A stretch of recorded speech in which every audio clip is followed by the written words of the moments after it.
बिस्मिल्लाहिर्रहमानिर्रहीम, अस्सलाम वालेकुम, गुड मॉर्निंग, सुबह खैर। सुबह के रंग एम न्यूज़ के संग में मैं हूं नाज़िश खटक और मेरा साथ दे रहे हैं नजम साकिब। उम्मीद करता हूँ आप सब खैरियत से होंगे, जहाँ पर भी होंगे खुशबाश होंगे, अपने दोस्तों के साथ, बच्चों के साथ। आपका वक्त जो है वो बहुत अच्छा गुजर रहा होगा और मेरी दुआ है कि आपके आने वाला दिन बहुत अच्छा गुजरे। ख़वातीन और हज़रात, कुरान करीम में अल्लाह ताला ने किसी भी जगह पर यह नहीं फरमाया कि अपना माल बचा बचा कर रखो। हमेशा ये फरमाया कि माल को खर्च करो, माल को खर्च करो, जितना खर्च करोगे उतना और मिलेगा।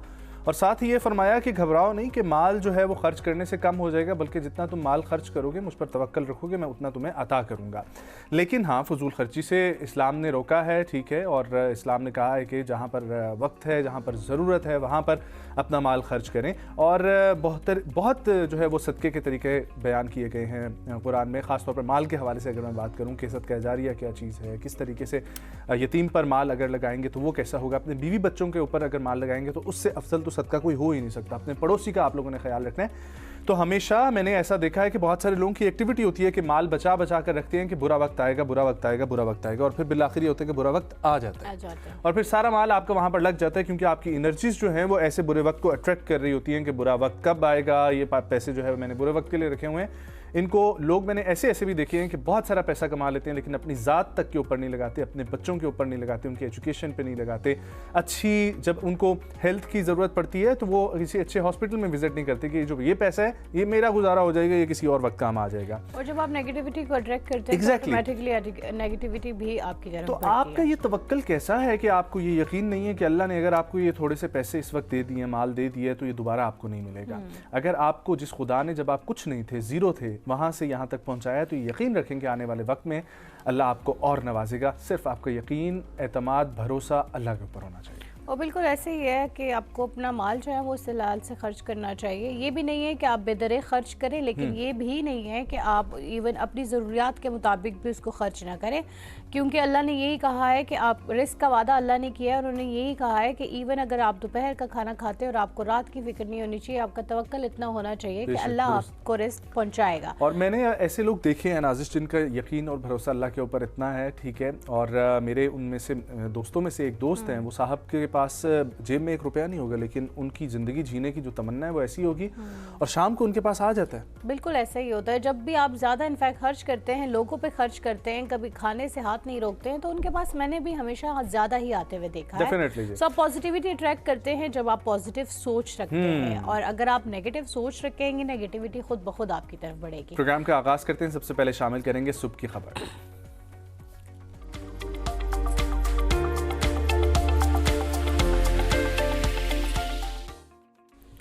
और सुबह की खबर में हमारे पास सबसे पहले खबर है, पाकिस्तान एटॉमिक एनर्जी कमीशन के ज़ेर एहतमाम पहले क्वांटम कंप्यूटिंग हैकाथॉन कामयाबी से मुकम्मल। पाकिस्तान एटॉमिक एनर्जी के ज़ेर एहतमाम पहली क्वांटम जो वो है कंप्यूटर है, वो कामयाबी से मुकम्मल हो गई है।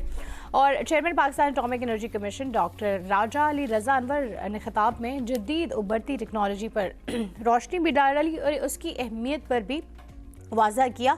डॉक्टर राजा अली रज़ा अनवर ने कहा है कि क्वांटम टेक्नोलॉजी अब तेज़ी से एक तब्दीली की कुव्वत बनती जा रही है जो कल की दुनिया को तश्कील दे रही है, और इसमें कोई शक भी नहीं है। जितना दुनिया मॉडर्न होती जा रही है, उतनी ही हमारी टेक्नोलॉजी में हम भी आगे बढ़ें तो वही बेहतर है। और अब पाकिस्तान को हमने बहुत सारे जो है ऐसे इकदाम उठाते हुए देखे हैं, बल्कि ऐसे हुए हैं कि बहुत सारे लोग उससे मुस्तफ़ीद भी हुए हैं कि जितनी टेक्नोलॉजी आगे बढ़ रही है उतना पाकिस्तान भी उसे अडॉप्ट कर रहा है। उन्होंने ये भी कहा कि क्वांटम कंप्यूटिंग का मकसद रिवायती कंप्यूटिंग सिस्टम्स की जगह लेना नहीं, बल्कि साथ मिलकर काम करना है। Director general national institute of laser and optronics doctor Manzoor Akram ने कहा है कि इवेंट का मकसद टेक्नोलॉजी पर आगाही पैदा करना है और आलमी चैलेंजों के लिए हल और अहम हल जो है वो तलाश करना है। डेफिनेटली। और उसको भी मस्बत तरीके से और बेहतर और आई थिंक जदीद तरीकों से तलाश करना है। पाकिस्तान एटॉमिक एनर्जी, स्पार्को हमारे ऐसे इदारे हैं जिनको बहुत ज़्यादा काम करने की ज़रूरत है। ऑल्दो पाकिस्तान एटॉमिक एनर्जी तो जिस तरीके से एटम बम बना दिया, इससे ज़्यादा और क्या करेगा, ठीक है। आई मीन कैंसर के तरीके से, जिस तरीके से वो इस वक्त इलाज कर रहे हैं अपनी रेडियोएक्टिव नए आलात मुतारिफ एटॉमिक एनर्जी की तरफ से, मतलब बहुत सारा काम हो रहा है पाकिस्तान में कैंसर से रिलेटेड भी, और फिर एटॉमिक एनर्जी ने एटम बम बना के पाकिस्तान को दे दिया है, ठीक है। तो इससे ज़्यादा क्या हो सकता है, ये कामयाब इदारा है। लेकिन हमारे बच्चों को चाहिए कि यूनिवर्सिटीज़ के अंदर ऐसी एजुकेशन अडॉप्ट करें जो एटॉमिक एनर्जी के काम आ सकें, स्पार्को के काम आ सकें, क्योंकि ये वो इदारे हैं जिनको इस वक्त पाकिस्तान में बूस्टअप करने की ज़रूरत है। पाकिस्तान में एक जो भेड़ चाल चली हुई है, जिसका हम उस दिन भी जिक्र कर रहे थे कि MBA बहुत सारे स्टूडेंट्स निकले, software engineering, mess communication,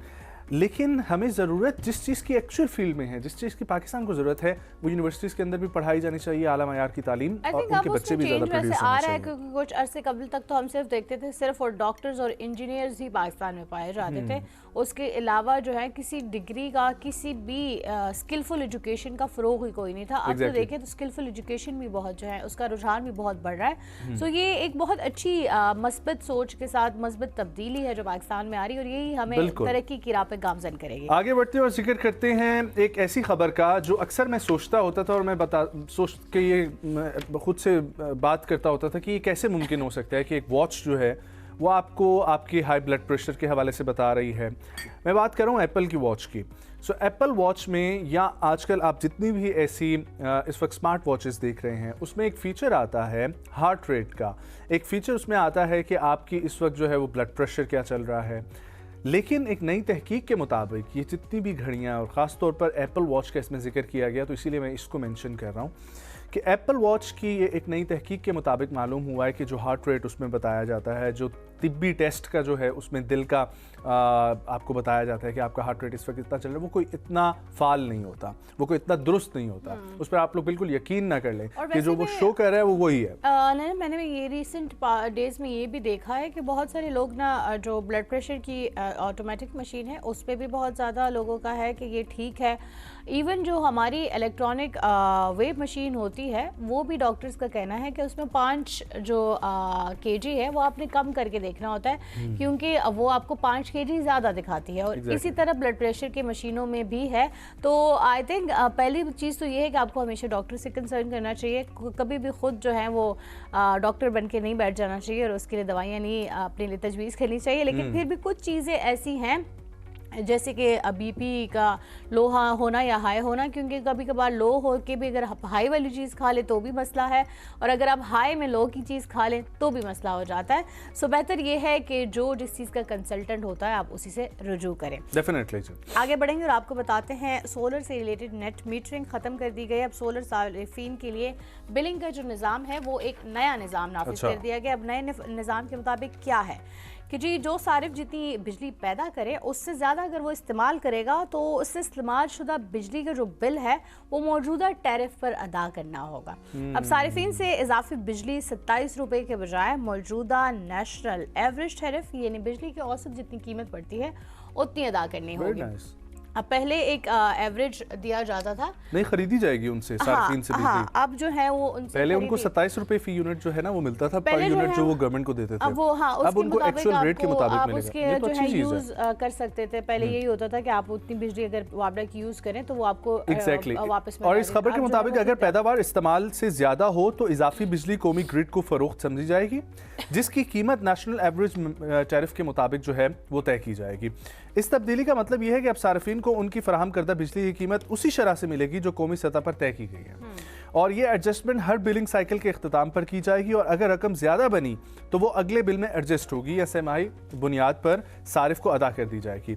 NEPRA के मुताबिक नेट बिलिंग के लिए सारिफ को पहले अपने मकामी बिजली तकसीमकार कंपनी में दरख्वास्त जो है वो जमा करवानी पड़ेगी।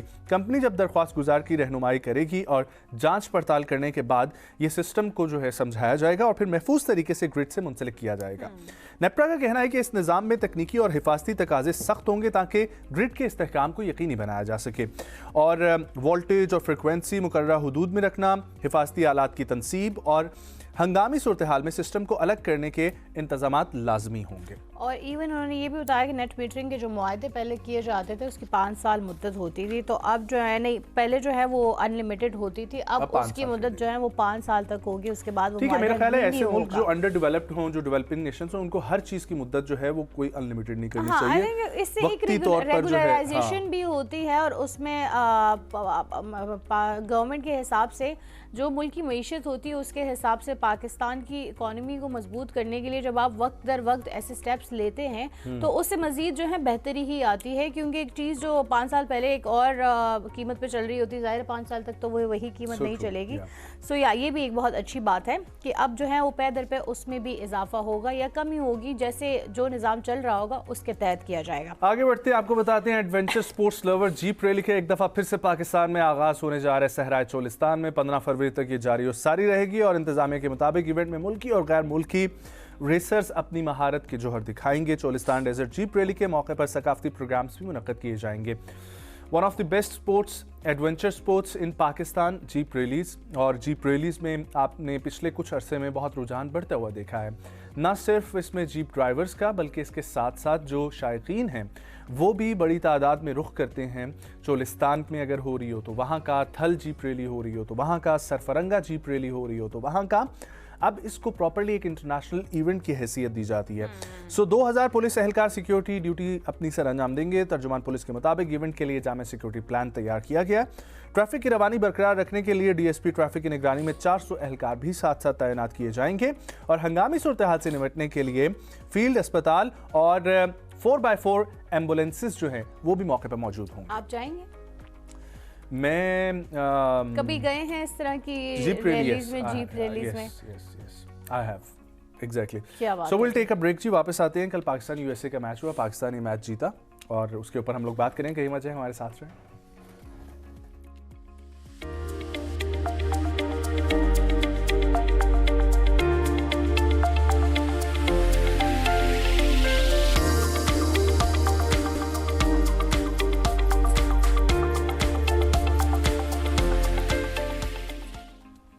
वेलकम बैक नाजरीन। और जैसे कि हम देख रहे हैं आजकल वर्ल्ड कप की T20 का जो है उसकी धूम चल रही है, हर कोई देख रहा है, जहां देखो ट्रांसमिशंस भी चल रही है। जितना जोश और खरोश हमें क्रिकेट के दिनों में नज़र आता है, आई थिंक उतना, वैसे इस बार हमें उतना बसंत में भी नज़र आया था। हाँ। सो कल पाकिस्तान और यूएसए का जो मैच हुआ, पाकिस्तान बहुत अच्छे तरीके से मैच जीता और हम यही दुआगो भी थे। कल हम प्रोग्राम में यही बात कर रहे थे कि अल्लाह करे कि पाकिस्तान जो है वो अच्छे तरीके से जीते ताकि रन रेट जो है वो बेहतर हो सके।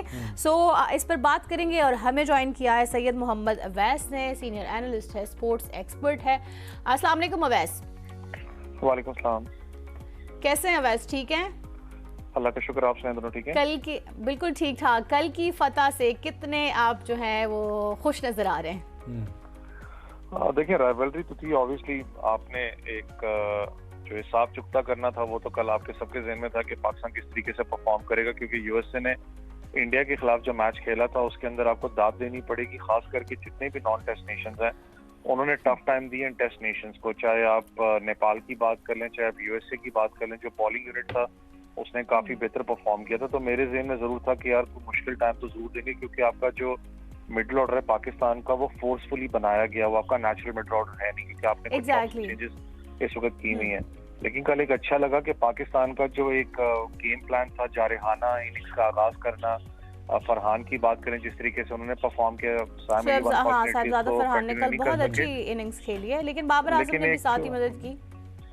लेकिन देखिए, एक चीज हमें समझनी पड़ेगी, क्योंकि आवाम थोड़ी हमारी जज्बाती भी होती है, कि जो T20 क्रिकेट में जब आप बात करते हो, जब आप ब्रेकडाउन बनाते हो टीम का, तो जो टॉप 3 के जो प्लेयर्स होते हैं वो आपके परमानेंट होते हैं, उनको आप चॉप्स एंड चेंजेस नहीं कर सकते। मैं सलमान अली आगा तक की पोजीशन की बात कर रहा हूँ। जो मिडिल ऑर्डर होता है, अकॉर्डिंग टू द सिचुएशन आप उसको फ्लक्चुएट करते हो। जहां पर आपका बेस्ट प्ले आपको लगता है कि यार इस प्लेयर को भेजना चाहिए जो कि हमें रन दे सकता है, आपने कल अच्छे तरीके से उसको आजमाया भी। जैसे शादाब की बात कर लें, बाबर को थोड़ा रिलैक्स पोजीशन मिली कि दूसरे एंड पे उसको पता था कि हाई स्कोरिंग लड़का है तो चलो मैं नेचुरल गेम खेल सकता हूँ। आपने कल उसको बहुत अच्छे तरीके से लेके चले मामले को। लेकिन जब आप बड़ी क्वालिटी टीम्स के बारे में बात करते हैं, जब आपने सुपर आगे जाके 8 के लिए क्वालिफाई करना है, जहां पर आपने हर टीम बड़ी टीम के साथ खेलना भी, आपका संडे को मैच है, वहां पर संडे का मैच सबसे ज्यादा क्रूशियल मैच है। आपको लगता है कि जो इससे पहले ग्रुप में जो दोनों मैचेस में जो उनसे हमने गलतियां की, उनकी निशानदेही कीजिएगा कि वो कौन सी गलतियां हैं जो हमें 15 फरवरी वाले मैच में कम से कम रिपीट नहीं करनी चाहिए? देखिए, सबसे बड़ा आपने पिछले मैच के अंदर एक अच्छी बात है कि अगर आप दोनों मैचेस को देखें ना, तो कम से कम आपकी जो बॉलिंग लाइनअप है उसको टफ टाइम जरूर मिला है। बैटिंग के अंदर मैं कहूंगा कि पाकिस्तान ने चले पिछले मैच में परफॉर्म किया, लेकिन स्पेसिफिकली जो कल का मैच था उसके अंदर बॉलिंग को भी कुछ मुश्किलात हुई हैं। शाहीन शाह अफरीदी की बात करें, मैं बहुत टाइम से बात कर रहा हूँ कि मुझे समझ में एक चीज नहीं आती, नॉट अगेंस्ट शाहीन शाह अफरीदी, लेकिन स्टार जो चेस्ट पे लगा है उससे बड़ा तो कोई प्लेयर नहीं है ना। मेरा मुल्क सबसे पहले है। हाँ। लेट्स बी क्लियर कि यार तुम परफॉर्म नहीं कर रहे हो, तुम्हारी एक बेंच पे मेरे पास एक ऑप्शन मौजूद बैठी हुई है, नसीम शाह बैठा हुआ है मेरे पास, बहुत अच्छा एक ऑप्शन दूसरा लेफ्ट आर्म अपना पेसर बैठा हुआ है, आप उसको यूटिलाइज कर सकते हो। कल भी अगर आप मैच में देखें, पिछले मैच में भी देखें, जब मार पड़ रही थी तो आपने फहीम अशरफ को यूटिलाइज ही नहीं किया। वो ऑलराउंडर है, जेन्युइन ऑलराउंडर है। इन मैचेस के अंदर जो आपके दो जेन्युइन ऑलराउंडर्स हैं, नवाज की बात करूं, फहीम की बात करूं, उनको जितना आप यूटिलाइज करोगे उतना अच्छा है बड़े मैचेस के लिए। आप अगर बड़े मैच में अचानक फहीम अशरफ को यूटिलाइज करोगे, द बॉलिंग लाइनअप की बात करो, वो प्रेशर उसके ऊपर माउंट करेगा। बिल्कुल इस पे पाकिस्तान को काम करने की जरूरत है। वह स्पिन बॉलिंग ऑप्शंस की बात करें, उस्मान की बात करें, जिस तरीके से पाकिस्तान परफॉर्म करे, उस्मान खान एक ट्रम्प कार्ड होगा, याद रखिएगा। उस्मान तारिक की सॉरी बात करो, उस्मान तारिक ट्रम्प कार्ड होगा इंडिया के खिलाफ, क्योंकि जब आप एनालिस्ट की बात करते हैं, क्योंकि हम खुद लीग टीम्स में काम करते हैं, लीग टीम्स में भी दो एनालिस्ट होते हैं हर टीम के साथ, नेशनल टीम के साथ एक दो एनालिस्ट बैठे होते हैं, लेकिन जो एनालिसिस, जो आंख का एनालिसिस है एज कम्पेयर टू जो दूसरा कैमरे का एनालिसिस है, उसमें बहुत फर्क है। आपने उसको जब तक नेचुरली खेला ना हो तो वो आपके ऊपर कहीं ना कहीं उसका वो दबाव रहता है कि यार ये मुझे क्या बॉल करवाएगा, इसका एक्शन रीड करना मेरे लिए आसान नहीं कि आप वन गो में उसके खिलाफ नहीं जा सकते। तो he is going to be a trump card for Pakistan. अगर आप उस्मान तारिक और कोलंबो में मैच खेला जाना है, वहां पर आपको पता है बॉल स्पिन भी होगा, फिर ड्यू फैक्टर भी रोल प्ले करेगा, तो बड़ा इंपॉर्टेंट टॉस भी होगा। और अगर आप इन दोनों बॉलर्स को साथ खिलाते हो, इब्रार और उस्मान तारिक को, जैसे कल आपने क्लास में खारिज की, लेकिन शाहीन वाले मामले पे आपको फैसला करना पड़ना है। एग्जैक्टली अच्छा वैसे ये बताइएगा कि अगर हम ओवरऑल देखें बैटिंग ऑर्डर को, तो बैटिंग ऑर्डर में क्या कल की गलतियां आपको नजर आई हैं? क्योंकि अच्छा टोटल बनाया 190, लेकिन उसके साथ साथ 9 खिलाड़ी जो हमारे आउट हुए हैं, आई नो तेज़ गेम खेलते हुए, लेकिन उसमें यूएसए की बॉलिंग को ख़ास तौर पर अगर मैं जिक्र करूं शेडली वैन का, तो जिस किस्म के वो सीमर हैं और ऑलराउंडर हैं, 4 विकेटें उन्होंने हासिल की हैं, मेन प्लेयर्स पाकिस्तान के। सो बॉलिंग ऑर्डर अच्छा था उनका, या पाकिस्तान से कुछ गलतियां भी हुई हैं तेज़ गेम खेलते हुए? देखें, क्योंकि जिस वक्त आपके पास विकेट्स इंटैक्ट हों, तो आपके पास अगर ओवर्स पड़े हैं तो आप हाई स्कोर गेम और ऐसी फिर आप वो कहते हैं ना कि कहीं ना कहीं ले सकते हैं ऑप्शंस के, यार ठीक है हमारे पास विकेट्स पड़ी हैं, लेट्स गो फॉर बिग। लेकिन आपको दाद देनी पड़ेगी। मैंने यूएस पेस बैटरी की बात की ना, कि अली खान का ना होना उनको वो कॉस्ट करे, और पिछले इंडिया वाले मैच में भी आपको पता वो कॉस्ट किया था उन्हें। जिस पोजीशन पे उनको लेके आए हैं, इस वक्त पाकिस्तान के पेसर की बात करूं, डेफिनेटली वो एक रिप्लेसमेंट थी। टाइम लगता है आपको इतने बड़े टूर्नामेंट के अंदर इन विकेट्स के ऊपर बॉल करवाने में, उनके ऊपर सेट होने में आपको टाइम, एहसान आदिल की बात करूं, आपको टाइम लग जाता है। लेकिन जो उनके पेसर है, जिसने पिछले मैच में भी 4 खिलाड़ी आउट किए, कल भी 4 खिलाड़ी आउट किए, आपको दाद देनी पड़ेगी कि जितनी चैनल डिसिप्लिन उसने बॉलिंग करवाई है, उसका स्लोअर वन जो इतना इजीली पिक नहीं होता, थोड़ी खिंची हुई गेंद भी करवाता, तो एक अच्छा इनके पास एक ऑप्शन जरूर मौजूद है। यूएसए की बैटिंग पिछले मैच में भी इंडिया के खिलाफ मसला क्या था कि एंड्रयू क्रॉस की बात करें, जहांगीर कल का मैच खेले, पिछला मैच वो नहीं खेले थे। ये जो टॉप 3 बैट्समैन है, इनके मेन कैंडिडेट बैट्समैन है जो कि आगे परफॉर्म करते हैं बड़े मैचेस में। अगर ये परफॉर्म करते हैं तो यूएसए को एक अच्छा प्लेटफॉर्म मिलता है। लेकिन यहाँ पर जो खास करके एसोसिएट नेशंस हैं, इनके पास खोने को तो कुछ है नहीं। इन्होंने एक इम्पैक्ट बनाना है जो कि बना चुके हैं। नेपाल की बात करो, उनकी बात करो, इन्होंने जितना टफ टाइम, मैं फिर अब कहता हूँ कि इस टूर्नामेंट के अंदर याद रखिएगा, एक रैंक जो है वो लाजमी दिल टूटना है किसी बड़ी टीम का, लेकिन अल्लाह ना करे हमारे खिलाफ हो, लेकिन वो एसोसिएट नेशन तोड़ेगा जरूर, क्योंकि जिस तरीके की परफॉर्मेंस एसोसिएट नेशंस की, अच्छी बात है कि आपने सर्कल बनाया क्रिकेट का, बढ़ाया हुआ है, और एसोसिएट नेशंस आपको टफ टाइम दे रहे हैं, आने वाले फ्यूचर भी अच्छा ही है। ओवैस क्या एक्सपेक्टेशंस हैं? ये जो कल मैच हम लोग जीते हैं, ऑल्दो भारत बड़ा वेट कर रहा था कि पाकिस्तान यूएसए से हार जाएगा, लेकिन इससे क्या मोरल अप हुआ होगा हमारी टीम का, और कितना बेनिफिशियल रहेगी ये परफॉर्मेंस कल की? देखिए, एक अच्छी बात है कि पाकिस्तान टीम ने दोनों मैचेस जीत के आप इस टूर्नामेंट के अंदर हो, और आप फिर कॉन्फिडेंस से आप एंटर होते हो। जितना आपको पता है वो बेला मचा हुआ था पाकिस्तान इंडिया वाले मामले को लेके, या होगा नहीं होगा, जो भी चीजें थी, तो अब इससे ज्यादा एक एंटिसिपेशन है, लोग इसका बेसब्री से इंतजार भी कर रहे हैं। मुझे लगता है एशिया कप से ज्यादा लोग अब इसका इंतजार कर रहे हैं कि क्या होता है, कि अल्लाह करे ओवर कॉन्फिडेंस ना हो जाए। वैसे मेरा सवाल है कि हमने हमेशा तो नहीं कह सकते, लेकिन बहुत रीसेंट पास्ट में तो मैं यही देखती आ रही हूँ, पाकिस्तान इंडिया के खिलाफ मैच खेलते हुए जब भी रन चेस करता है तो इवन वो जो है ओवर्स भी पूरे नहीं खेल पाता। क्या इस बार आपको ऐसा लगता है कि खुदा ना ख्वास्ता अगर हम रन चेजिंग की तरफ जाते हैं, हमें फर्स्ट नहीं मिलता है उसका ऑर्डर बैटिंग करने का, तो उसके बाद क्या हम पूरे ओवर्स खेल पाएंगे? मतलब हमारी जो लाइनअप है उसको देख के बताइएगा। देखिए, मैंने आपको बताया ना कि मसला तो मुझे पता है कि आपके कहीं ना कहीं मिडल ऑर्डर का है, क्योंकि मिडल ऑर्डर एक ऐसी पोजीशन होती है जहां पर आप इनिंग्स को बनाते भी हो, जहां पर आपने इनिंग्स को बनाना भी है, मैचेस जितवाने भी हैं, और आपने रन रेट, स्ट्राइक रेट सबको ध्यान में रख के आपने चीज को लेके चलना है। अगर बैटिंग ऑर्डर की बात करें पाकिस्तान की, इस वक्त सबसे ज्यादा नजरें तो बाबर आजम पे होती हैं लोगों की कि वो क्या परफॉर्म करके देंगे। बड़ा नाम है, उसने कल भी अच्छा परफॉर्म करके दिया, लेकिन एक चीज तो आपको समझनी पड़ेगी कि जो बाबर आजम को कल एक रोल जो मुझे नजर आया था ना, वो ये था कि आप जाके अपनी नेचुरल गेम खेलें और बाकी आपके जो इर्द गिर्द प्लेयर्स हैं वो अपनी नेचुरल गेम खेलेंगे, जो कि हाई स्कोर गेम है, और यही बाबर आजम को सूट भी करती है। ज्यादती क्या है, बाबर हो जाए चाहे उस्मान खान लड़का हो जाए, उनके साथ ज्यादती क्या है, क्योंकि पूरा टाइम आप लोगों ने ओपन किया है या आपने वन डाउन पोजीशन पे ही पाकिस्तान ने अपनी लीग क्रिकेट टीम के लिए खेला है। अब जिस पोजीशन में आप इनको लेके वर्ल्ड कप के अंदर आए हैं, वो इतनी मुश्किल पोजीशंस है, वर्ल्ड कप है ना, मिडिल ऑर्डर के अंदर आके वहां पर पूरा गेम प्लान आपका चेंज हो जाता है, तो आसान नहीं होने वाला बाबर आजम के लिए भी, जब बड़ी टीम्स की बात आप करते हैं।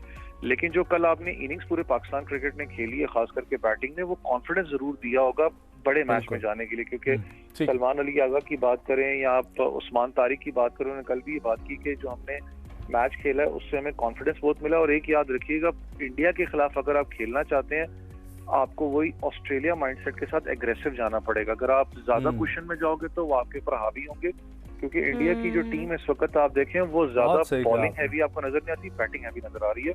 तो बड़ा इंपॉर्टेंट होगा कि पाकिस्तान किस तरीके से इसको लेके चलता है। ऑल राइट जी, thank you so much Awais for joining. ख़वातीनो हज़रात, will wait for the match Sunday को। तमाम तर लोग जो हैं वो इसका इंतज़ार कर रहे हैं और इस पर मज़ीद अपडेट हम करते रहेंगे। लेकिन पाकिस्तान वर्सेस इंडिया बहुत जो है वो अमेजिंग मैच होने वाला है। आर्च राइवल्स है, हमेशा से इनकी वो राइवलरी जो है जब ताज़ी हो तो फिर तो और आई थिंक उस राइवलरी की वजह से भी हमारे स्पोर्ट्स मैन जो हैं वो बहुत ज़्यादा प्रेशर ले लेते हैं, क्योंकि पूरे ऑल अराउंड ग्लोब पे ही जो है एक वावेला मचा होता है पाकिस्तान इंडिया, तो उसका प्रेशर तो लेना बनता है। डेफिनेटली जी, ब्रेक शामिल करते हैं, वापस आएंगे, हमारे साथ गेस्ट मौजूद होंगे, हमारे कहीं मत जाइए, हमारे साथ रहेंगे।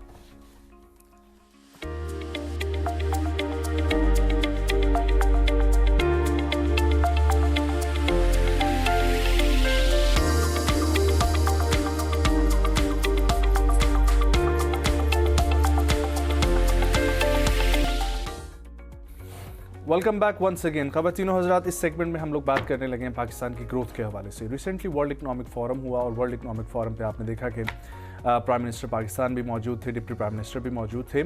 हम लोगों ने कोशिश की कि उस दौरान भी आपको ये अपडेट दे सके, लेकिन चूंकि बहुत सारी हसल थी, वहाँ पर बिजी थे लोग। लेकिन आज हमारे साथ जो स्टूडियो में मौजूद हैं साहब, ये ख़ुद भी मौजूद थे स्विट्ज़रलैंड में। पिछले 2 डेकेड से इनकी जो कंपनी है पाथफाइंडर ग्रुप सिटाडेल, ये Pakistani pavilion world economic forum पर प्रेजेंट करते हैं।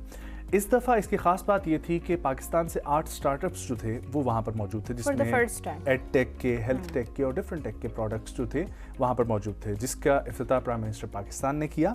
वहाँ पर इनका पर्पस क्या था जाने का, और ये ग्रुप जो है वो एक्चुअली कर क्या रहा है पाकिस्तान में स्टार्टअप्स के लिए।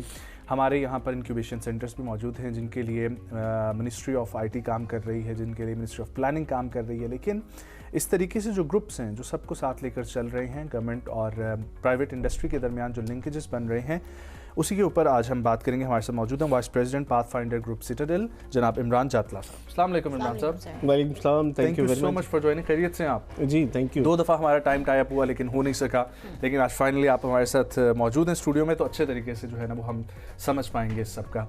ज़रा बताइएगा सिटाडेल ग्रुप के बारे में और पाथफाइंडर ग्रुप के हवाले से। Pathfinder Group was founded by Ikram Sehgal sir, and this is Pakistan's leading integrated security group, and then we are into financial technologies as well.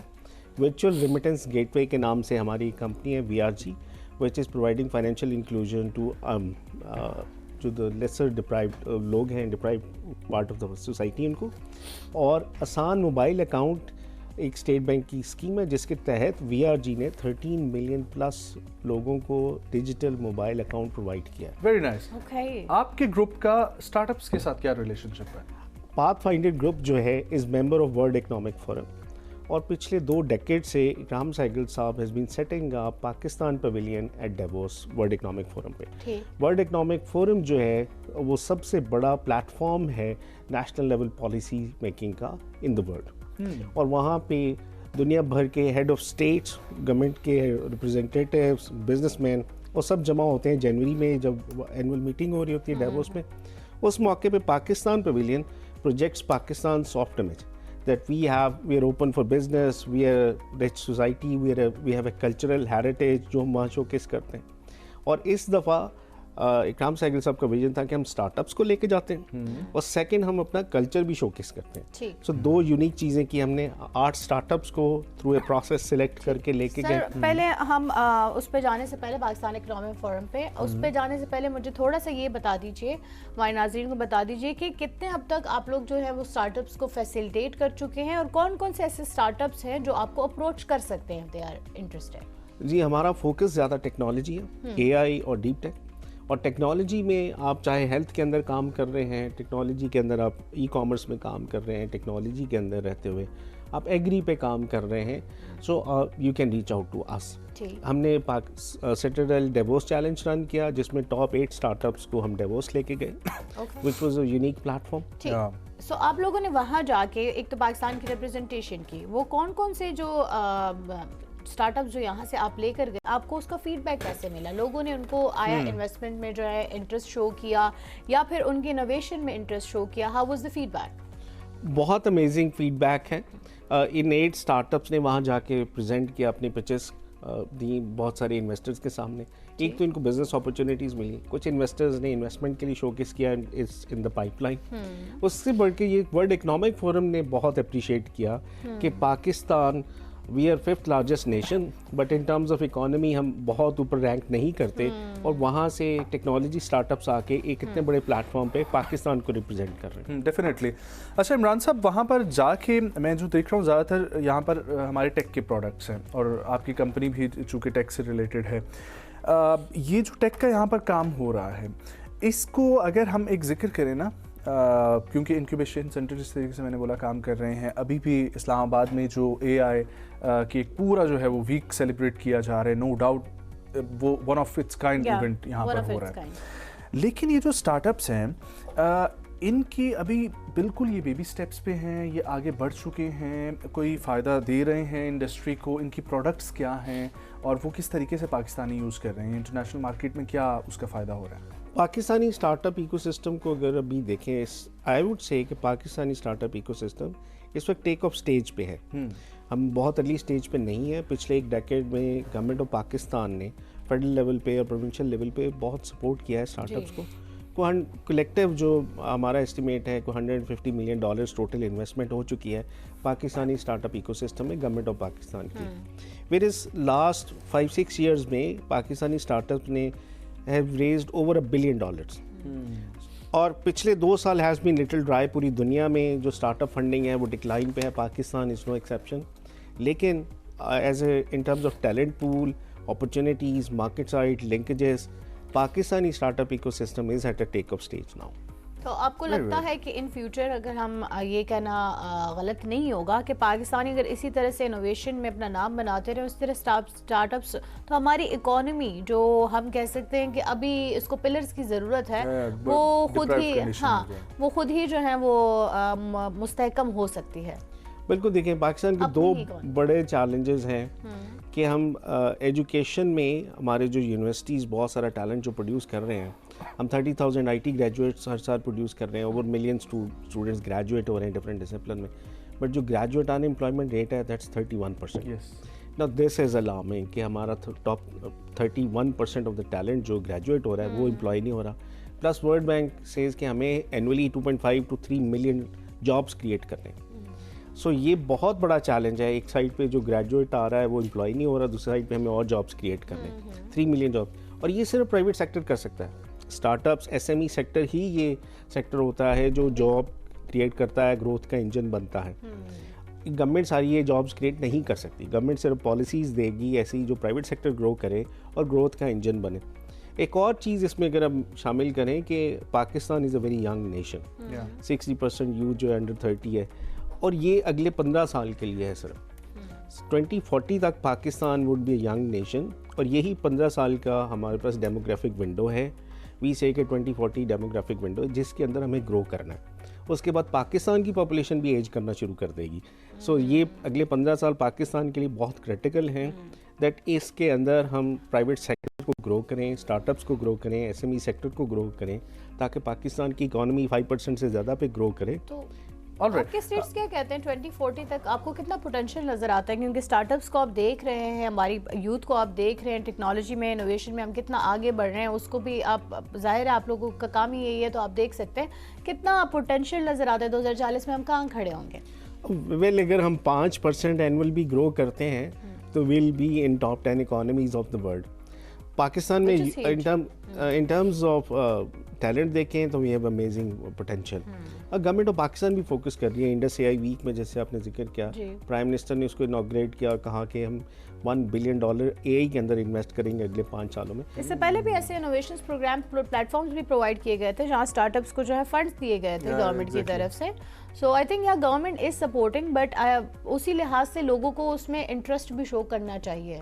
Yes बिल्कुल, इसी पे बिल्ड करते हुए हमने अब एक नया चैलेंज, स्टार्टअप चैलेंज लॉन्च किया which is Jeddah startup challenge. और इसमें पाथफाइंडर ग्रुप ने, सिटाडेल ने पार्टनरशिप की है OIC कॉम्सटेक के साथ। सो हम ना सिर्फ पाकिस्तान से बल्कि OIC कंट्रीज से कोई 20 के करीब स्टार्टअप्स को अप्रैल के अंदर world Economic forum spring session हो रहा है सऊदी अरेबिया जद्दा में, तो वहाँ पे लेके जा रहे होंगे जिसमें पाकिस्तानी स्टार्टअप्स भी होंगे और OIC कंट्रीज से भी स्टार्टअप, नेटवर्किंग भी होगी, सोशलाइजिंग भी होगी और बिजनेस भी जनरेट होगा। वंडरफुल।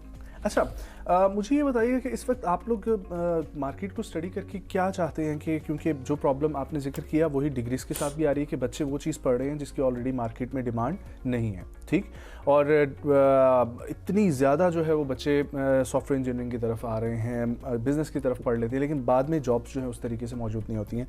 उसी तरीके से ऐसे स्टार्टअप्स जो एक दूसरे को बस फॉलो करके स्टार्टअप की लाइन पर आए जा रहे हैं। अगर किसी ने एड टेक पे काम किया है तो सब एड टेक के पीछे लग गए हैं, कोई फिनटेक पे आया तो सब फिनटेक पे आ गए हैं, लेकिन एक्चुअली मार्केट डिमांड क्या है और हमारी भी market demand, international market demand क्या है? अगर आप पाकिस्तान को एज ए मार्केट देखें ना सर, सो हमारा जो कंज्यूमर स्पेंडिंग है that's around $300 billion annually. It's a huge domestic market. अगर आप कोई भी डेली कंजम्पशन का आइटम को उठा के देखें, it's $1 billion opportunity. You just name it, जो डोमेस्टिक यूज़ की चीज़ें हैं वो सारी की सारी $1 बिलियन मार्केट लोकली एग्जिस्ट करते हैं। E commerce is a huge sector. इसके बाद अगर हम ग्लोबल अपॉर्चुनिटीज़ की बात करें तो वो AI एक ऐसा फील्ड है जिसने एक दफ़ा फिर तमाम दुनिया को बराबर ला खड़ा किया है। आज अगर कोई भी नेशन AI के अंदर इन्वेस्ट करती है, सॉवरन AI कैपेबिलिटीज़ बिल्ड करती है, तो हम दुनिया की किसी भी बड़ी नेशन के साथ कम्पीट कर सकते हैं। फर्स्ट बीइंग चाइना, फर्स्ट और सेकंड स्लॉट हम छोड़ दें चाइना और US के लिए, उसके बाद the race is open for anyone. But Imran sahab, अगर हम देखें, क्योंकि देखें जो अच्छा कर रहा है उससे सीखने में कोई कबाहत नहीं होनी चाहिए। हमारा पड़ोसी मुल्क है, जितना वो इस वक्त टेक्नोलॉजी में आगे जा चुका है, जितने वर्ल्ड लीडिंग इंस्टीट्यूशंस हैं वहाँ पर उनके लोग बैठे हुए हैं। जॉब्स की अगर हम बात करें, और ख़ुद जो स्टार्टअप्स वो लोग क्रिएट कर रहे हैं इतना आगे जा चुके हैं। सिर्फ और सिर्फ अगर हम फिनटेक के पेइंग ऐप्स के उनके फीचर्स देखें तो वो ऐसे हैं कि जो अभी तक पाकिस्तान में कोई ऐप्स जो है वो नहीं कर रही। वजह क्या है? यहाँ पर क्वालिटी एजुकेशन नहीं है या डायरेक्शन नहीं है, या exactly. So I would say ecosystem support. Yeah. That's where जहाँ पे गवर्नमेंट, इंडस्ट्री और एकेडेमिया तीनों को मिल के रोल प्ले करना है। मैं से कहते हैं triple helix model of innovation, कि गवर्नमेंट, इंडस्ट्री और एकेडेमिया ये तीनों जब मिल के काम करते हैं तो एक इकोसिस्टम बनता है। सो पाकिस्तान में इकोसिस्टम अभी इवॉल्विंग स्टेज पे है। We are not there yet कि हम बहुत ही क्या कहें स्ट्रक्चर तरीके से यूनिकॉर्न स्टार्टअप्स बिल्ड करने शुरू कर दें। We are bit behind on that ecosystem building में। और इकोसिस्टम बिल्डिंग में अप्रोच आई होती है कि सब मिल के काम करें। वो unfortunately we really not been great in that, but बहुत बिट्स एंड पीसेस में बहुत सारी डेवलपमेंट हुई है। साइंस एंड टेक्नोलॉजी पार्क्स बन रहे हैं, that's the breeding ground. Science and technology park जिसके अंदर इंक्यूबेटर्स हों, एक्सेलरेटर्स हों, ग्रोथ स्टेज कंपनियां बने हो, growth capital available. You know what the actual problem है, जिस तरीके से मैंने थोड़ी देर पहले भी जिक्र किया एग्रीटेक के हवाले से भी, हम लोगों को यहाँ पर टेक्नोलॉजी के अंदर हम लोग स्टार्टअप्स की तो बात कर रहे हैं, स्टार्टअप्स को टाइम लगेगा, लेकिन ऑलरेडी इतना गैप आ चुका है ना स्टार्टअप्स में, तो अब ये जनरेशन, ये बच्चे काम कर रहे हैं, ठीक है, और आई एम प्रीटी श्योर कि अगले 5 से 10 सालों में ये बच्चे कम्पीट करेंगे वर्ल्ड लेवल पर। लेकिन जो पिछला हो चुका है और जो गैप आ चुका है कि आज हमें कुछ भी अगर हुकूमती सतह पर करना होता है या हमने कोई प्राइवेट कंपनी ने कोई बड़ा काम करना होता है तो हमें चाइना से मदद लेनी पड़ती है, ठीक है, हमें किसी और मुल्क के पास जाना पड़ता है। मैं अगेन ये थोड़ी देर पहले भी बात कर रहा था कि हमारे बच्चों ने ऐसी ऐसी इंडस्ट्री चूज़ की है लेकिन कोई स्पार्को को मजबूत नहीं कर सका।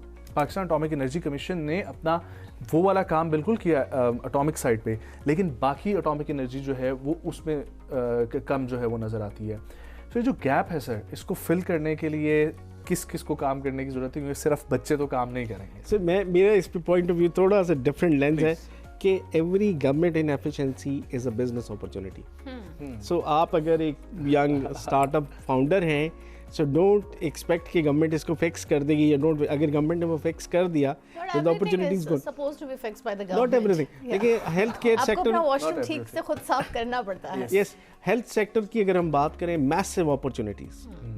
अनफॉर्चुनेटली पाकिस्तान में वेरी हाई रेशियो है डायबिटीज़ की, एंड हर 5वां इंसान पाकिस्तान में डायबिटिक है, वो 4था और 5वां। सो बहुत मैसिव मार्केट एग्जिस्ट करती है। डायबिटीज़ को अगर कोई फिक्स करता है, it's a $1 billion opportunity. Even diabetic patients को बेहतर लाइफस्टाइल के लिए कोई चीज़ लेके आता है, that's a $1 billion opportunity. Same goes for education.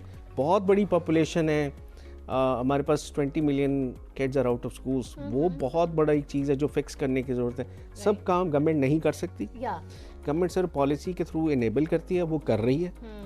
बाकी एंड पे आई विल इंडिविजुअल और सिटीजन रिस्पांसिबिलिटी भी कोई चीज़ हो। पब्लिक वॉशरूम्स अब आपके गवर्नमेंट तो आके ठीक नहीं करेंगे, आपको भी ठीक करने पड़ते हैं। जो मेरा आपने जैसे ये आप बताया डायबिटिक और ये आपने मिसाल दी, मेरा यही सवाल बनता है कि हाउ टू आइडेंटिफाई दैट कि कहाँ पे किस चीज़ की ज़रूरत है, तो उस चीज़ के लिए कुछ ना कुछ होना चाहिए। वो आप कैसे आइडेंटिफाई कर, अब जैसे कि हम कह दें एग्रीकल्चर में कोई स्टार्टअप्स हम ना होने के बराबर होंगे, right? So how to identify, हालांकि उसमें बहुत जिद्दत लाई जा सकती है। अभी भी पाकिस्तान से एक बैच जो है वो चाइना गया है ताकि वो मॉडर्न टेक्नोलॉजी के वहाँ से सीख के यहाँ अप्लाई करें। सो ये वाली चीज़ों में आइडेंटिफाई कौन करेगा, कहाँ से करेगा, और फिर ऐसी चीज़ें हमसे कैसे रह जाती हैं, भूल चूक कैसे हो जाती है? That's a very great question. Pakistan जैसी इमर्जिंग इकोनॉमीज़ में जो बड़े सोशल प्रॉब्लम्स हैं वही अपॉर्चुनिटीज़ हैं। लाइक सैनिटेशन हमारा बहुत बड़ा चैलेंज है, वो अपॉर्चुनिटी है। एजुकेशन है, हेल्थ है, क्लीन ड्रिंकिंग वाटर है, ये सारे की सारी business gaps and providing the services. But nobody you know कि इसके लिए कोई ऐसे वो नहीं है कि हमारे पास इन चीज़ों में कमियां हैं, हम इन कमियों को पूरा करें। हम अगर ये चीज़ें पूरी करेंगे तो ही मुल्क बेहतर इकोनॉमी की राह पे गामजन होगा। एब्सोल्युटली। उसमें एक मैं चीज़ ऐड करूँगा कि देखिए पाथफाइंडर ग्रुप पाकिस्तान का एक प्राइवेट बिजनेस ग्रुप है, उन्होंने इनिशिएटिव लिया है कि इनोवेशन इकोसिस्टम हम पाकिस्तान में बिल्ड करते हैं। Citadel is innovation ecosystem in private sector. So I would say कि और ज़्यादा प्राइवेट ग्रुप्स को आना है। पाकिस्तान में बहुत बड़े बिजनेस ग्रुप्स हैं जो कि अगर इसी तरह से इनोवेशन के अंदर कंट्रीब्यूट करते हैं तो यूथ को ज़्यादा अपॉर्चुनिटीज़ मिलेंगी। क्योंकि एक आई थिंक इदारे से आपके सीटाडेल के काम करने से सारी जितनी 60% अगर पाकिस्तान की यूथ है तो सबको तो वो नहीं मिल जाएगा ना एक डेफिनेटली। और ये आप लोगों का बहुत अच्छा काम है कि पाकिस्तानी स्टार्टअप्स को वर्ल्ड लेवल पर इंट्रोड्यूस करना ताकि वो बच्चे वहाँ से अपना फंड रेजिंग कर सकें। और इस पे प्रोग्रेस क्या हुई, किस तरीके से बच्चों को रिस्पांस मिला है वहाँ पर? सो हमने 8 स्टार्टअप्स हम लेके गए, उनमें से 3 ऐसे हैं जिनमें इन्वेस्टर्स ने इंटरेस्ट शोकेस किया और वो उन पे ड्यू डिलिजेंस, वो फर्दर पाइपलाइन में वो चीज़ें चल रही हैं। इसके अलावा बहुत सारे स्टार्टअप्स को लीड मिले। हमने वी ट्राइड कि हम हर स्टार्टअप को कहें कि वो फोकस करे और एटलीस्ट 100 बिजनेस लीड्स जनरेट करे। हर स्टार्टअप ने इस पे काम किया और now they following up on those leads, because international जब वो जाएंगे स्टार्टअप्स तो उनकी ग्लोबल मार्केट बहुत बड़ी हो जाती है। Yes please. सो अगर वो सिर्फ पाकिस्तानी मार्केट को अपनी सर्विसेज सेल करेंगे, लाइक एडटेक जो है वो बहुत सारी इंटरनेशनल मार्केट्स में स्केल किया जा सकता है। हेल्थ टेक सिमिलरली बहुत सारी ग्लोबल मार्केट्स में स्केल किया जा सकता है। सो ज़्यादा चैलेंज से भी हमारा यही फोकस है और OIC के साथ अब हम एज ऑर्गेनाइजेशन लेवल यही काम कर रहे हैं कि उनको इंटरनेशनल मार्केट्स एक्सपेंशन में OIC हेल्प करे, मज़ीद लिंकेजेस में हेल्प करे, लीड जनरेशन में हेल्प करे। This is what we are trying to do. Imran sahab ये बताइए कि आपने यही बात की, इसी से मैं ये पूछना चाह रही हूँ, suppose someone has the idea and potential to do a startup और उसके पास है लेकिन उसके पास रिसोर्सेज नहीं है, तो हाँ, और इस सेक्टर में आप हमें ये भी बता सकते हैं कि स्टाफ और स्टार्टअप रिस्क फैक्टर कितना ज़्यादा होता है, so how to manage that? देखिए, we being Citadel we focus on upskilling, startup acceleration और इनोवेशन कंसल्टिंग। अगर कोई बिजनेस उन्होंने इमरजेंस क्रिएट कर लिया है, प्रोडक्ट बना लिया है, कुछ कस्टमर ले आए हैं and they ready to scale, reach out to us. citadelpk.com is our website, just reach out to us.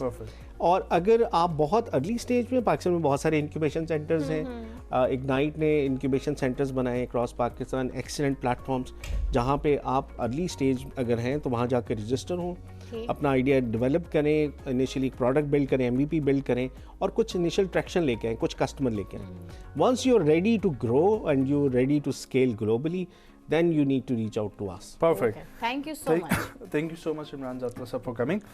ख़वातीनो हज़रात, पाकिस्तान तरक्की की जानिब गामज़न है और नेक्स्ट स्टेप तो बहुत ही है वैसे या नेक्स्ट स्टेप अगर काम कर रहा है, जिस तरीके से उड़ान प्रोडक्ट जो मिनिस्ट्री ऑफ प्लानिंग का, वो जिस तरीके से उड़ान पाकिस्तान, यस, और इंडस वीक, ये सिटाडेल, पाथफाइंडर ग्रुप, ये सब लोगों की कोशिश ये है कि पाकिस्तान को टेक्नोलॉजी में अब आगे लेकर जाया जाए, क्योंकि ऑलरेडी हम लोग पीछे हैं, ठीक है, लेकिन उम्मीद ये है कि अगले 5 से 10 सालों में ये गैप हम कवर कर लेंगे, क्योंकि जितना टैलेंट पाकिस्तान के अंदर मौजूद है, जो इनोवेटिव आइडियाज़ मौजूद हैं, सिर्फ राइट डायरेक्शन की ज़रूरत है और वो स्किल्स यहाँ पर बच्चों के अंदर मौजूद हैं कि उनको अगर राइट प्लेटफॉर्म मिले, उनको सपोर्ट मिले और उस सपोर्ट के साथ साथ पैसा भी मिले, ठीक है। सो हीरो को तराशने की ज़रूरत है, और तराशने के लिए जो आपको लेबर भी इवन चाहिए होती है, जो आपको रिसोर्सेज चाहिए होते हैं, और ये बहुत अच्छी बात है जो इस ग्रुप की है, ये प्राइवेट ग्रुप होकर पाकिस्तान की इकोनॉमी में कंट्रीब्यूट कर रहे हैं कि पाकिस्तान की इकोनॉमी को खुद कफील बनाया जा सके।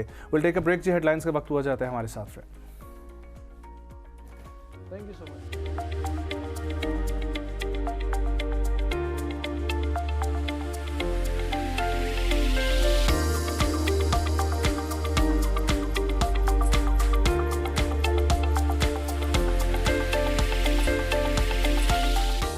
हम यही करेंगे बात। वेलकम बैक ख़वातीनो हज़रात। ये सेगमेंट जो है वो बहुत ही ख़ास है और ख़ास इस लिहाज से है कि जो गेस्ट हमारे साथ मौजूद हैं इनसे हमारा एक पुराना ताल्लुक़ भी है और मुख्तलिफ़ चैनल्स में जहाँ पर हम गए हैं वहाँ पर हमने कोशिश की है कि ये बात जो है वो लाजमी हो। आप इनको मुख्तलिफ़ रमज़ान ट्रांसमिशंस में भी देखते हुए आ रहे हैं, द ग्रेट आमिर लियाकत हुसैन साहब के टाइम से जो है वो ऑनवर्ड देखते हुए आ रहे हैं। हम लोग बात करेंगे इस्लामी ख़त्ताती के हवाले से। ख़त्ताती एक ऐसा फ़न है जो डायरेक्टली इम्पेक्ट करता है मुसलमानों की एक शनाख्त को, और इसने मुसलमानों की जो जज्बे के अंदर जो है वो रूह जो फूंकी उस वक्त में, और दुनिया को जो पहचान करवाई इस्लाम की और इस्लाम की आर्ट की, वो मेरा ख्याल है कि इस्लामी ख़त्ताती से ज़्यादा किसी चीज़ ने जो है वो बयान नहीं की। वो कहा जाता था ख़त्ताती में जो है ना कि तुर्की के लोग जो है वो बहुत आगे हैं, लेकिन पाकिस्तान में भी ऐसे ऐसे फ़न मौजूद हैं जो इंटरनेशनली अपनी रिप्रेजेंटेशन कर रहे हैं और लोग इनके काम से बड़े जो है वो मुतासिर हैं, बड़ा इनके काम को पसंद करते हैं। आज हम इस सेगमेंट में बात करेंगे इस्लामी ख़त्ताती जो है उसकी अहमियत क्या है, एक मुसलमान की ज़िंदगी में उसकी अहमियत क्या है, इस्लाम के लिए इस्लामी ख़त्ताती ये फ़न जो है इसको संभालना कितना ज़रूरी है, और ये वो चीज़ है जो जिस तरीके से कुरान हम सबको आपस में जोड़ता है उसी तरीके से ये वो फ़न है, ये वो इस्लामी ख़त्ताती की एक इस्लाम की जो है वो फेस ऑफ इस्लाम है जो हमको सबको जो है वो दोबारा से एक बार फिर से जो है ना वो जोड़ती है। तो आइए इसके ऊपर बात करते हैं। हमारे साथ मौजूद हैं जी पाकिस्तान के वन ऑफ द ग्रेट ये इस्लामिक ख़त्ताती में जनाब वासिल शाहिद साहब, और उनसे गुफ्तगू करते हैं और ज़रा इसके बारे में मज़ीद जानते हैं। अस्सलाम वालेकुम वासिल भाई। वालेकुम अस्सलाम। Thank you so much for joining. खैरियत से हैं आप? अल्हम्दुलिल्लाह। और पहले तो मैं सबसे पहले मुबारकबाद देना चाहता हूँ एम न्यूज़ को, बहुत शुक्रिया। कि माशाल्लाह बहुत खूबसूरत सेट है और बहुत अच्छी ट्रांसमिशन और एक अच्छा आगाज़ है पाकिस्तान के मीडिया इंडस्ट्री में, और यूथ को बहुत मौका दिया, देख के बड़ा अच्छा लगा माशाल्लाह। जज़ाकल्लाह। वासिल भाई, ख़त्ताती के हवाले से हम लोग अक्सर बात करते हैं और मुझे ये पर्सनली फ़ील होता है कि अब पाकिस्तान में रुझान ख़त्ताती का वापस भी आ चुका है और बढ़ता चला जा रहा है। लोग सीख भी रहे हैं और ऑनलाइन हम लोग देखें तो लोग सेल भी कर रहे हैं इसको, और मुख्तलिफ आर्टिस्ट अपनी गैलरीज़ के अंदर मौजूद हैं और इस पर ज़्यादा काम होने लगा है। आप इस फ़न से मुंसलिक हैं शुरू से, आपको दर्जा बदर्जा बेहतरी नज़र आई? बिस्मिल्लाह, बहुत बेहतरीन नज़र आई, बड़ा अच्छा चल रहा है। आगे से मैं समझता हूँ ख़त्ताती जो है सिर्फ पाकिस्तान का नहीं बल्कि तमाम आलम इस्लाम का एक मुश्तरका सकाफ़ती वर्सा है। और ये हमारी मजहबी शनाख्त भी है, हमारी तहजीबी शनाख्त भी है, जो आपने शुरू में शनाख्त की बात की है। और इसका अगर इम्पेक्ट देखा जाए, मेरे ख्याल से दो पहलू हैं बहुत अहम, और एक है इनफरादी, एक है इज्तमाई। इनफरादी सतह पर देखें तो बहुत ज़्यादा तफसीलात में जा सके, लेकिन वक़्त के इख्तिसार के एतबार से बात करूँगा कि दो चीज़ें बड़ी अहम हैं। एक तो है तखलीक, दूसरा है अखलाकियात के एतबार से सब्र। हमें एक फ़र्द को ख़ताती ये दो अहम चीज़ें देती हैं। एक तखलीक की जहानत क्रिएट करती है उसके अंदर, और उस पर सब्र पैदा करती है। किस तरीके से हम इस पर बात कर सकते हैं। और इज्तिमाई सतह पर अगर देखें तो ये कल्चर डिप्लोमेसी का बेहतरीन मीडियम है। आप देखें कितनी बड़ी 56 इस्लामी ममालिक है, ज़ुबानें मुख्तलिफ हैं, मौसम मुख्तलिफ है, लिबास मुख्तलिफ हैं, बहुत चीज़ें मुख्तलिफ है, लेकिन तमाम मुल्कों के आप किसी भी इस्लामी मुल्क या आप गैर इस्लामी मुल्क की इस्लामी कम्युनिटी में चले जाएँ, वहाँ पे ख़ताती एक मुश्तरका सकाफ़ती वर्सा है जिसको सेलिब्रेट किया जाता है। तो ये डिप्लोमेसी का, कल्चर डिप्लोमेसी का, पीपल टू पीपल डिप्लोमेसी का एक बहुत बड़ा मीडियम है। इसको नहीं जानते होंगे कि इसका आगाज़ कैसे हुआ ख़ताती का। जी, हम इस पे भी बात करते हैं। ये मैं अगर कहें तो कल्चर डिप्लोमेसी, और इसके साथ दूसरा ये इकोनॉमी का बहुत बड़ा एक मीडियम है। हमें ये नेशनल लेवल पे भी और इंटरनेशनल भी आर्ट इकोनॉमी, जो दुनिया के अंदर बहुत बड़ी इकोनॉमी है। और जो आपने बात की आगाज़ की, तो अगर आप देखा जाए सही मानों में इंसान में और हैवान में जो फ़र्क है वो अल्फाज के शौर का है। उनके यहाँ जो कम्युनिकेशन है वो साउंड्स के ज़रिए है, इंसान के पास जो कम्युनिकेशन है वो अल्फाज के ज़रिए है। आवाज़ नहीं, अल्फाज हैं। वो अल्फाज जो है, फिर कुरान पाक ये बताता है कि हमने इसको लिखना सिखाया, अल्लामा बिल कलम, कलम के साथ लिखना सिखाया। पहली वही के अंदर बात की इक़रा, तो ये कलम के साथ लिखना ये ख़ताती है। ये अल्लाह ने कहा कि इंसान को हमने सिखाया है। जब इसकी अज़मत की बात की, सूरह बकरा की कुछ आयात का मफ़हूम है, तो जब वो कहा था ना कि उसने आके कि मैं बेहतर हूँ, मैं आग से बना हूँ, और इस तरीके से अल्लाह ने कहा था कि मैंने ऐसे अशिया के नाम सिखाए हैं, नाम, वर्ड्स, ये इंसान की अज़मत है। फिर कहा कि जो मैं जानता हूं वो तुम नहीं जानते। अल्लाह ने अपने इल्म की बात की थी, और उस इल्म में से इंसान को शऊर दिया था, क्या, नामों का। और कैसे सिखाए, पहली वही में बता दिया, कलम के साथ, जो कि ख़ताती है।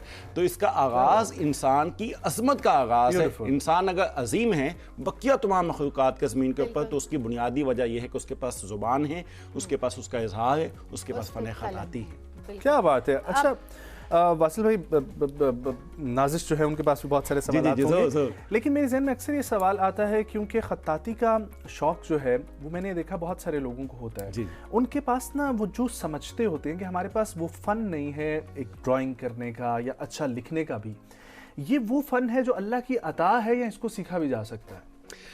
यकीनन सीखा जा सकता है। वो शौक़ जो इमाम हो, आपको शौक़ अगर हो, इश्क हो, तो यकीनन सीखा।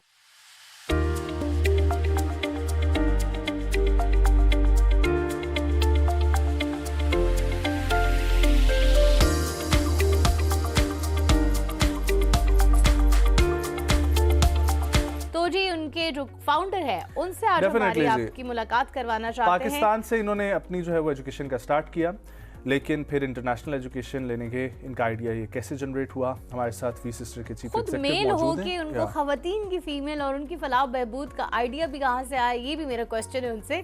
तो आइए जी आपकी मुलाकात कराते हैं हसन तारिक साहब से। अस्सलाम वालेकुम हसन साहब। वालेकुम सलाम जी, कैसे ठीक है, आप खैरियत से हैं? अल्हम्दुलिल्लाह। हसन साहब, ये हमने आइडिया समझाया लोगों को, what was the initial idea, कैसे आपको? सबसे पहले आप दोनों का मैं इंतहाई मशकूर हूँ। आप लोगों ने इतनी खूबसूरती से समझाया कि शायद जिस तरह से मैं भी ना समझा पाता। बहुत शुक्रिया, आप लोगों ने पहले समझाया, फिर हमने अपने ऑडियंस को समझाया। जी ये आइडिया जो है, जिस तरह अभी आप लोगों ने बाइक के हवाले से बात की, देखिए फाइनेंसेस हम लोगों के आज पाकिस्तान के तकरीबन हर घर का एक प्रॉब्लम है। हमारे करोड़पति तक की ब्रैकेट इसको जो है वो फेस कर रही है चैलेंजेस को।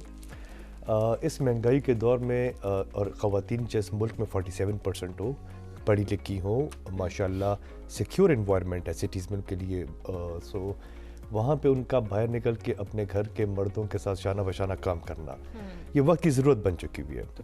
इंस्टेड ऑफ दिस जी कि आप लोग कोई किसी गलत राह पर जाए, किसी गलत उसको ऑप्ट करें, एक बड़ा बाइज़्ज़त तरीक़ाकार देना चाहिए।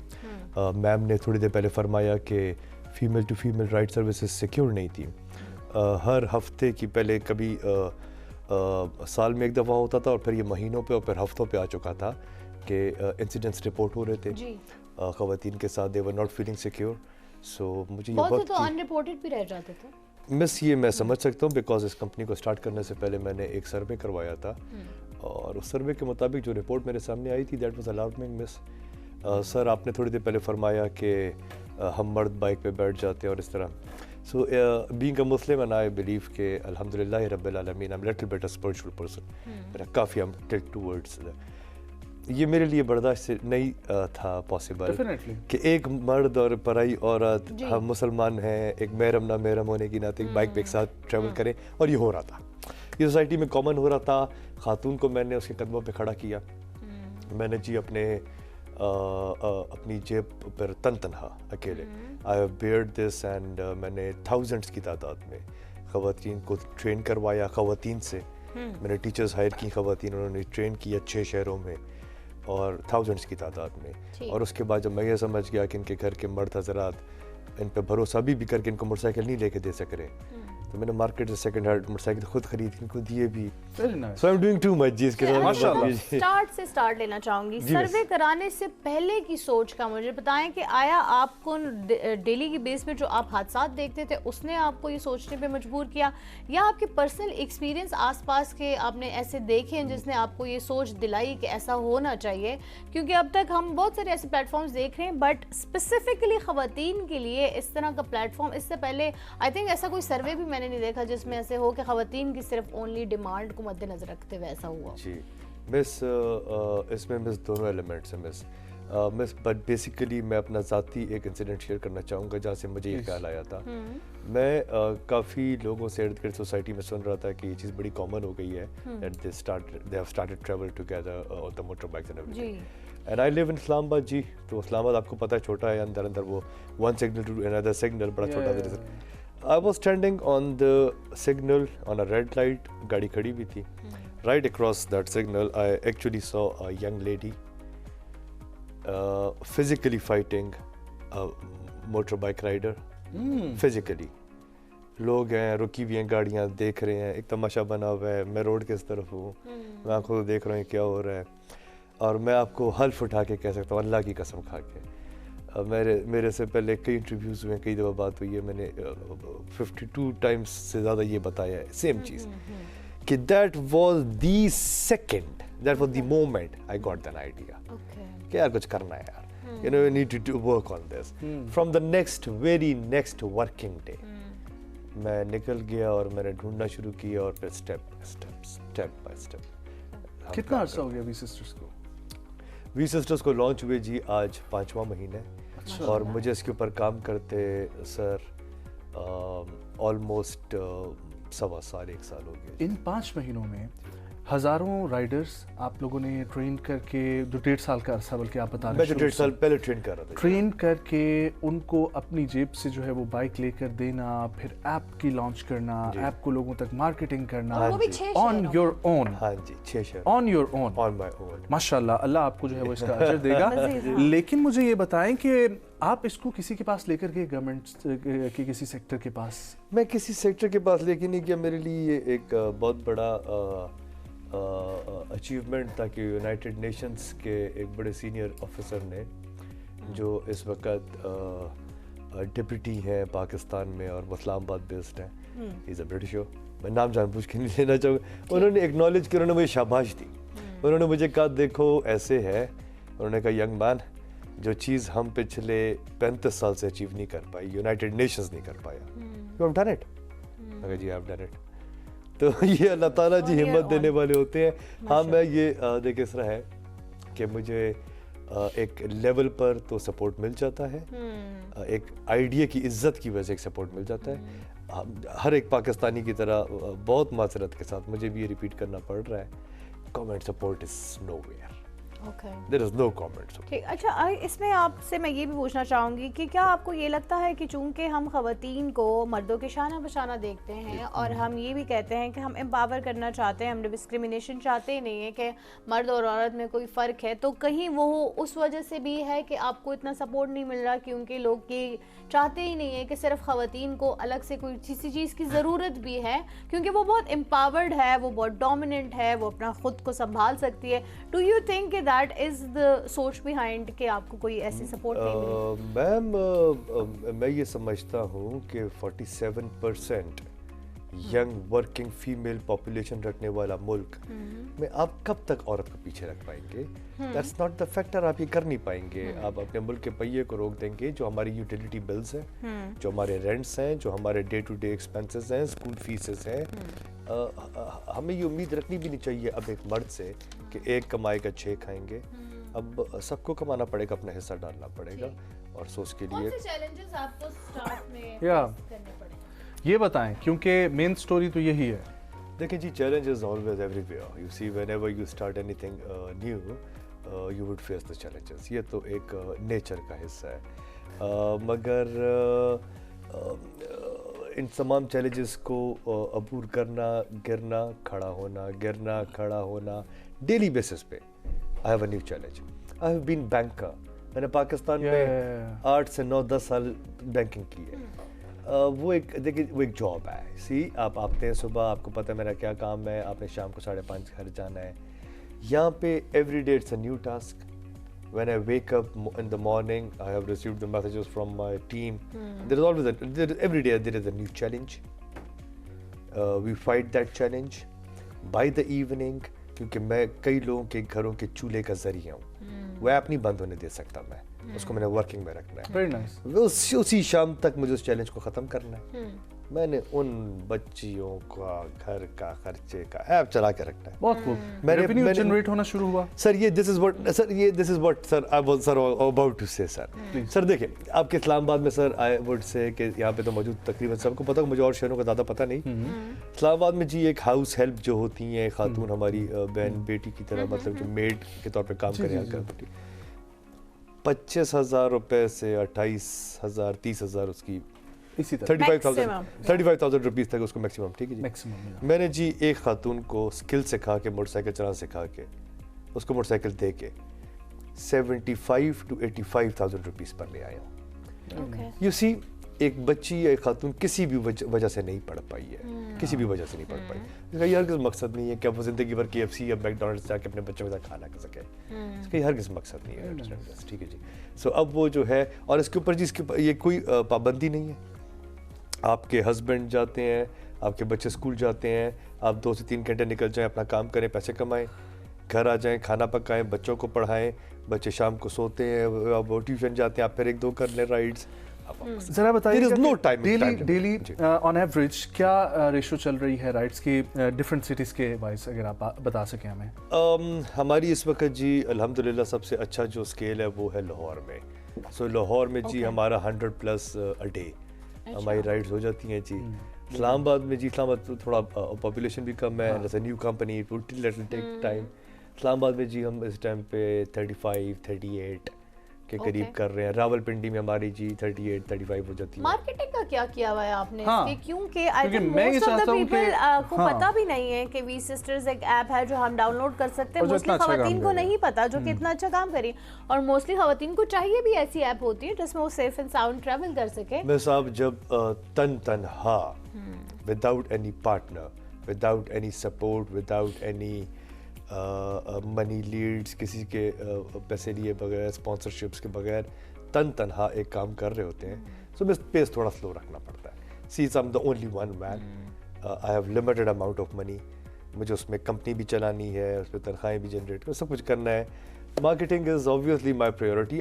मेरे पास अभी मार्केटिंग एजेंसी है, we are very active on social medias, but on roads we are not. That's obviously because I am out of sponsorship, so मुझे तरीके से जाना है। Now it's a social media market, but हम market road पर भी मैं जरूर वेरी सुन इंशाल्लाह। स्लो एंड स्टेडी जो है वो wins the race। अकेले होकर ही सही, थोड़ा करके ही सही, मैं रिलैक्स रखना है कंपनी को इंशाल्लाह, खवातीन को रिलैक्स रखना है, स्लोली हम जी नेक्स्ट प्लान्स क्या हैं? कोई नए फीचर्स मुतारिफ करवाने का इरादा है? कोई डिफरेंट सिटीज़ में जाने का मज़ीद इरादा है? क्या प्लान्स हैं? जी हमारा जी एक्सपैंड करने का इरादा इसलिए है कि मैं जब किसी शहर में ट्रैवल करता हूँ और मुझे मुलाकात कभी छोटे शहर के लोगों से ज़्यादा हुई जो हमारी ये बड़ी सी बिग सिटीज़ से निकल के साहिवाल में कभी हो जाए, कभी आप गुजरात की बात कर लें, झेलम की, मुझे ऐसा लगता है कि यहाँ की ख़वातीन के लिए भी हमें इंशाल्लाह खड़ा होना पड़ेगा। If I seek little bit of the government support, because मैं किसी की भी बहन बेटी की ज़िंदगी की इज़्ज़त को ख़तरे में नहीं डाल सकता। यहाँ पे अगर लॉ एंड ऑर्डर का थोड़ा सा भी मसला है तो वहाँ पे मैं अभी सर्विस स्टार्ट नहीं कर सकता। मुझे गवर्नमेंट सपोर्ट मिल जाए, I am ready to start in every tehsil of Pakistan. जी अच्छा, ये मुझे बताइए कि हम अपने नाजरीन को ये भी बताना चाहते हैं how this app actually works, how I am gonna know and make sure कि जो राइड मैंने की है उसके मुझे पिक करने फीमेल ही आएगी। So how this app actually works, ये बताइएगा। और प्लस एक और चीज़ ऐड कर लें। आपकी टीम मेंबर हमें ये बता रही थी कि ये भी प्रॉब्लम आ रहा था कि जो फीमेल राइडर्स हैं उनको जब कोई बुक करता था, वो जब जाती थी तो आगे लड़के निकलते थे, तो उसको भी आपने एड्रेस किया। जी प्लीज़ ये भी बताइएगा। आपके इस जवाब में आपके सवाल के जवाब देता हूँ, उनका जवाब आज खुद ही मिल जाएगा। It's an everyday challenge. ठीक है जी, नादरा के साथ इसको इंटरेक्ट करा दिया। अब हमारे पास बाकायदा CNIC के थ्रू ही आ सकते हैं राइडर्स, उसके बगैर नहीं आ सकते जी। ठीक है, on everyday basis it's a new technologies coming in, jumping in. AI जो है उसने कमाल कर दिया हमारी ऐप में। हमने ये भी मुतारिफ कर दिया फीचर कि अब आप जो है वो पहले अपना वो सिर्फ there is no record keeping, but just to make sure आप एक दफ़ा खातून सामने कैमरे के आती है कि I am a female and I am so asking for female.